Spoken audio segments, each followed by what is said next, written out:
today I've got with the first pick and the first pick in the third round, but the fifth pick in the draft, I've got my Washington UW purple on for Kalen DeBoer. Gosh, what a great, fantastic pick. And notice a lot of Pac-12 coaches here. Lots. Kalen DeBoer, not a very high-profile hire when he was hired, to be honest.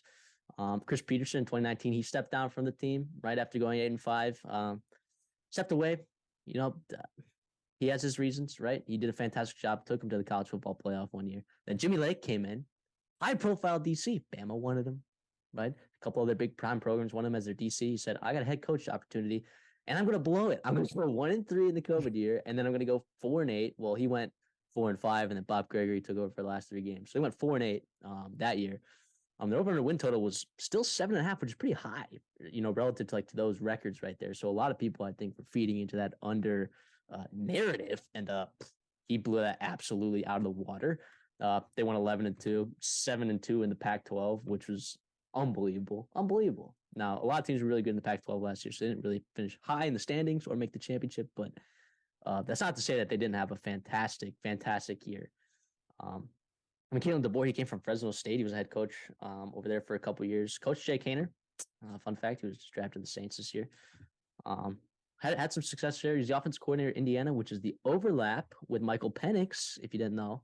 Who was their quarterback there, who had a phenomenal season last year. Phenomenal season. Probably one of the front runners to win the Heisman Trophy this year. And he returns fantastic receivers. But I'm going to let you get into that because I know you had reasons for picking Kalen DeBoer. So tell me why you took him. Yeah, so why I chose Kalen DeBoer is that really that unexpected success in year one. I mean, they won 11 games, right? 10 in the regular season. Nobody expected them to do it. Even if you took their over, 9 was their max, and that was even crazy. What they did, right, we talked about one side of the ball offensively. Kalen DeBoer is an offensive guy. He went out and got his quarterback, Michael Penix, started him over Sam Heward, who was a former 5-star recruit that everybody out there wanted him to start. Transferred out of there, by the way. Yeah, he's over in Cal Poly now with his high school coach or high school offense coordinator. And so, yeah, they were 5th nationally in total yards, total offensive production. Efficiency. Okay.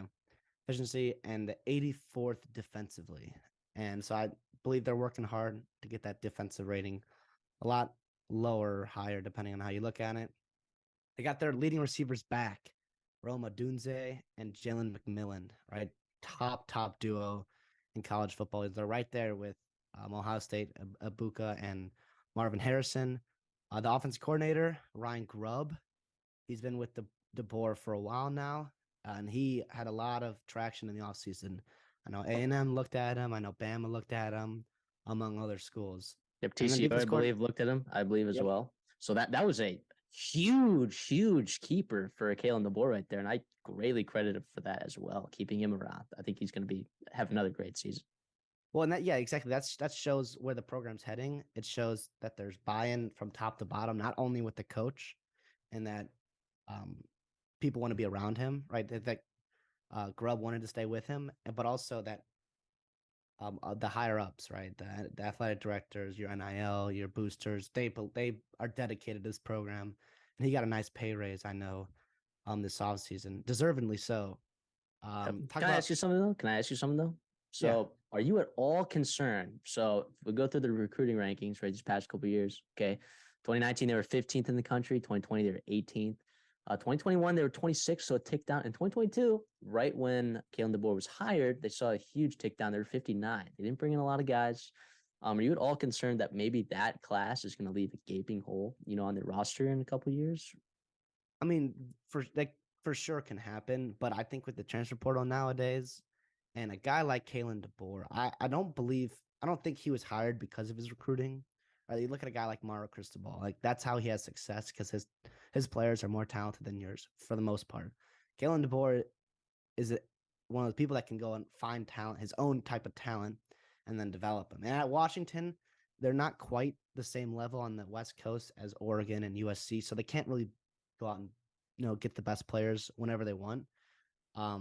So I think that's going to be his route to success. And they had, I mean, 29th last year.